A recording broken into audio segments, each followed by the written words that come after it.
আল্লাহ নিয়ে গেল, আমার কেন দিল? আমার পোলা ঢাকায় গেছে ব্যবসা করতে, আমার পোলা লাশ হয়ে ফিরছে গো। হঠাৎ কি আমার ব্যবসা করতে গেল, লাশ হয়ে আইছে। ভাইয়া রে! রাশেদ ভাই, লাশের সামনে এইভাবে কান্নাকাটি করেন না। হুজুরে খবর দেন, জানাজার ব্যবস্থা করেন, আর লাশটা তাড়াতাড়ি দাফনের ব্যবস্থা করেন। অসম্ভব! এই লাশের কোনো দাফন হইব না, আমরা এই লাশ দাফন করতে দিব না। কি কোন আপনারা কাকা? আমার ভাইয়ের লাশ দাফন করতে দিবেন না? কেন দিবেন না? তোমার ভাই আমার কাছ থেকে ব্যবসা করার লাইগা ঢাকা শহরে 1 লাখ টাকা ধার নিয়ে গেছে। সেই টাকা ফেরত না দেওয়া পর্যন্ত আমি তোমার ভাইয়ের লাশ কোনোভাবেই দাফন করতে দিব না।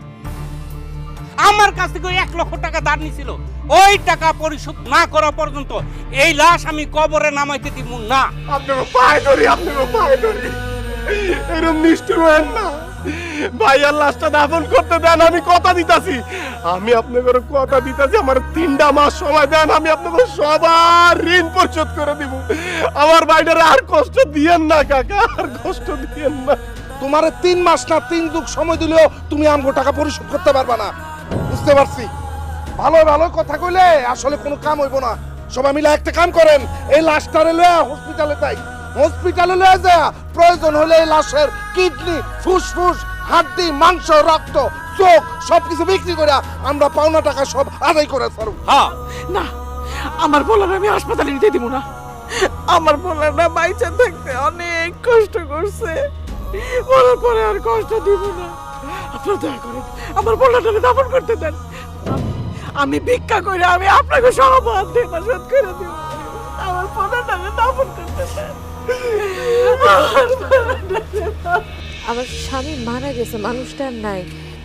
এই মানুষটারে হাসপাতালে নিয়ে তার কিডনি, চোখ বিক্রি করেন না, তার উপর আর অত্যাচার করেন না। আমি তো তার স্ত্রী, আমি এখনো জীবিত আছি, আমারে নিয়ে হাসপাতালে চলেন। আমার কিডনি, চোখ, রক্ত, মাংস, হাড্ডি সব আপনারা বেচা দেন, আমার কোনো সমস্যা নাই। তাও এই মানুষটার উপর আর অত্যাচার করেন না, মানুষটার আপনারা দাফন করতে দেন। আমি আমার ভাইয়ের লাশ সামনে রেখে আপনাকে কথা দিতাছি, 3 মাসের মধ্যে আপনাকে টাকা পরিশোধ করে দিব কাকা। আর যদি না পারি, আপনারা আমার যে শাস্তি দিবেন আমি সেই শাস্তি মাথা বাইতে নিব, কিন্তু এই মানুষটার আর কষ্ট দিয়েন না। তোমার আমি 3 মাস না, তোমার আমি 1 মাস সময় দিতেছি। এই 1 মাসের মধ্যে আমাকে সকলের পাওনা টাকা তুমি পরিশোধ করবা। আর যদি না করো তাহলে কিন্তু তোমাকে বাড়ি, ঘর, জায়গা, সম্পত্তি যা আছে সবকিছু আমরা দখল নিয়ে নিব।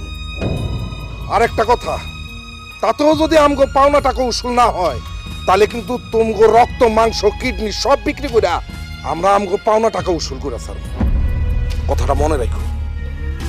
চলেন ভাইয়া রে, আমি তোর আপদার্থ ভাই রে, আমি তোর আপদার্থ। আল্লাহ